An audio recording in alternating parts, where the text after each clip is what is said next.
This is Unmuted and Unabashed, the podcast, where bold women ditch the script, get loud, and unapologetically real. I'm so excited for this to finally start. I'm over the moon. We're doing it. But could you tell me what it is first? Like, I feel like I know what unabashed. But what is unabashed? Oh my gosh. So be unabashed. It is a movement. So I feel like time has come for women to just be more bold about who they are and what they want out of life. You know, we all play so many roles for so long, especially when we get to midlife, mid-career. You know, we've been the daughter, we're becoming the caretaker of the parents, right? We're moms, whether it's to fur baby human beings, or, you know, we've been soccer mom, we've been chauffeur, we've been employee, dutiful employee. Who the hell is Margaret? You know, who are we? And I recently went through papers. My parents, God love them, have kept report cards from my grade school years. And I recently went through some of that, yes, and read about who Margaret was when she was 10 years old. And I'm like, where is that Margaret? Why should I be a different Margaret than I was at 10 years old before the world like filtered everything out? You know, and I was unabashed. So why the hell shouldn't I be unabashed now? Why am I filtering what I'm saying? Why am I censoring myself? Why are we all doing that?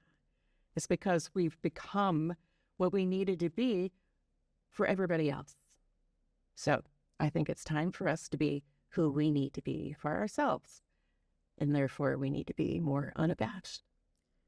I think that's a really interesting thing to say, to stop with the race, all of the busyness of life, and say, wait, why am I doing this? And why do I want this? Mm-hmm. And can you remind me what I want exactly? Like, what do you think? Well, I mean, I'm sitting here listening to you, and it resonates so much when you talk about your 10-year-old self, because as you guys know, I have a daughter who's 15, almost 16. And when she was really little, I mean, she was just a force to be reckoned with. And now she's one of those kids, super smart, super accomplished. She feels this need to apologize for everything. And, you know, she's gotten so much more meek, whereas, you know, a young girl, she was just such a force. And so I see it happening to her, how we women sort of get pushed into a corner and told who we're supposed to be. And not only am I doing this for myself and for other women out there, but I'm doing it for my daughter and her peers because they need it. It's still happening, if not worse than how we had it. Mm-hmm. So Mm-hmm. When I think about my younger self, because I recently discovered a journal from when the summer before I went to college, to undergrad. Mm-hmm. And I think about that person who just knew no boundaries. I mean, just thought she could reach the heights of the height. And it really kind of put things in perspective for me to think about, am I happy? Am I doing what I want to be doing? If I'm not doing what I want to be doing, what does that look like? Mm-hmm. And if I had $1 for every time somebody asked me, how could you say that? You would be seeing me on like a beach in Costa Rica. I've never really had a hard time saying in a nice professional way, I think, to stand up for myself. Because even if I can't do it for myself, I have found that other people are watching. Mm-hmm. Other women, even other men, are watching. And if I don't do it in what I appear to be, right? I feel like, how do people experience me? I think people experience me in Brooke is a, grounded person. She knows what she's talking about. She feels confident in herself. And I feel like sometimes when I'm like, ooh, should I say that? And then I think, that's the truth. Absolutely. We can say things in a kind and respectful way, Right. but still be authentic to ourselves. And given my background, when I would do investigations into all kinds of behavior organizations, I always found bystanders, one of the things that they took with them when they had seen poor behavior is this guilt and shame as to why didn't I say anything? And all the studies that come out that say if you hold things in, it's bad for your body, it's bad for your immune system, it's bad for your psyche. And so being able to talk to women about how do we say these things? Can we, first of all, can we say these things? Right. Right? Because we've been conditioned to think we can't. Yeah. And we've experienced that we can't. Right. Right? It's not just conditioning or a thought. Right. I know there are times where I'm sure it impacted my career, not a great way. But it was a question of, can I live with myself if I don't? Sure. And so again, it goes to that modeling behavior, which is why I think Unabashed, it's a movement to what Margaret said, because it's not just for the woman in Unabashed. It's for women and daughters and nieces surrounding them to say, she did it. I see her speaking into her authentic voice. It's amazing that number one, she knows who her authentic self is, because that's really hard sometimes. But like, she's speaking into it. And that's one of the things that makes me so excited, where it's not just a class. It's not just this or that or a one-off. It is literally teaching people around you too, because you are going to start to develop certain behaviors. It's funny. I'm seeing Margaret do the same thing I do. And I'm kind of thinking, I think women do this and I don't see men doing it. As you're listening, and I'm doing the same thing with Brooke, you're nodding yes. You're encouraging her in her voice. And I see women doing that. I don't see a whole lot of men doing that. Maybe I'm being biased. But you're mirroring something that I know I do. Yeah. Well, I think it's so important. It's active listening. You're right. It is active listening. And it's how many times have we been taught active listening? I was taught in school. And I've done that with men I do it on with my men all the time. on my team. Me too. Or, Like whoever. You're you know. encouraging them. You're agreeing. That's a great idea. I like doing that for other people. Yeah. You know what I feel is missing so much in the workplace. And this is why, another reason why I think it's so important for women to speak up. And I'm going to stereotype here, but because we are typically the nurturers, I've read no studies on this, but I'm going to make a hypothesis right now that women have higher emotional intelligence than men. Oh, I'm certain of that.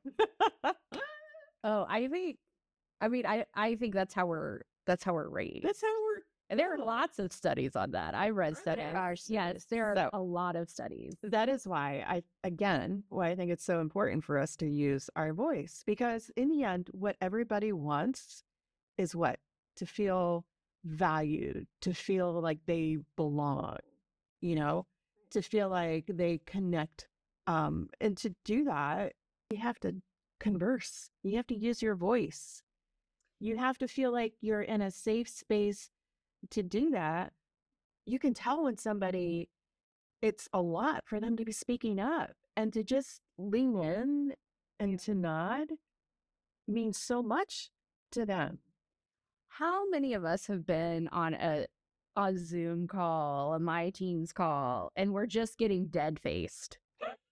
Right? People are working and having it. I was going to say, best case scenario, they're not working, but they're just looking at you and giving you the deadest of faces.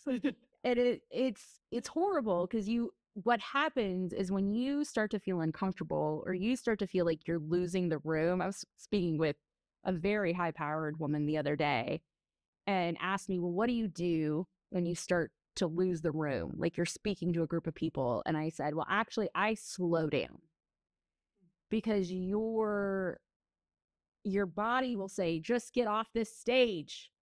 And whether that stage is to a room of 300 people or to a room of 4 managers or 4 employees or 4 executives or your board, it's just get off this stage. It's fight or flight, right? And you start to speed up. And then the audience goes, oh, wow, she's really uncomfortable. She's really nervous. She must, she knows what she's saying. It doesn't have value for me because she's just trying to wrap it up and get off. And so you're feeding into their disinterest. Yeah. And so I will specifically slow down. So slow down and believe in what you're saying. And if you don't believe in what you're saying, then go back to the drawing board. You've got a bigger problem if you don't believe in what you're Right. For sure. Awesome. All right. I'm just going to read this. So what if I told you that the most successful women I know feel like they're living someone else's life? That behind the title, the experience, and all the success, there's a woman who's forgotten who she really is. Relevant. Do you relate to that? No. I totally do. Not like that. But that shows there's different paths for different people. Oh, 1,000. And I think it goes in waves, right? So it goes in waves. Like I'm in a very unique time in my life. That I would say it's probably the first time in my adult life that I've been allowed to know what I want and have the educational credentials to go get it. And I will tell you that I said my 40s are mine. So it's a very different situation than a mother with a 15-year-old or a child heading into college. That's very different. I think it's important to acknowledge that. Well, yeah, everyone has a different journey, and what shapes it, things that have affected me, maybe, the same things wouldn't affect you guys in the same way. We're so unique, but it's interesting that there are many of us that fit that description of what you asked about. But we got there in different ways. Absolutely. Absolutely. But as somebody that I am in a portion of my life that is totally mine, I definitely think Unabashed plays a big role in that, because it is, how do I want to keep climbing, or how do I maintain that authenticity or get to that next level that I know that I'm capable of, right? Yeah. And so it's not a matter of working harder. My mother would say, keep your head down and work hard. Well, that working hard is a thing, but that's not a thing. Right. Right. And so Unabashed is important to me because I want to teach women, okay, you are doing what you want to do. How do we get you to the level you want to be at? Your ideas and thoughts, it deserves to be at the head of whatever table. Are you there? Yeah. And if you're not, how do we get you there? Yeah. Let's talk about that. Absolutely.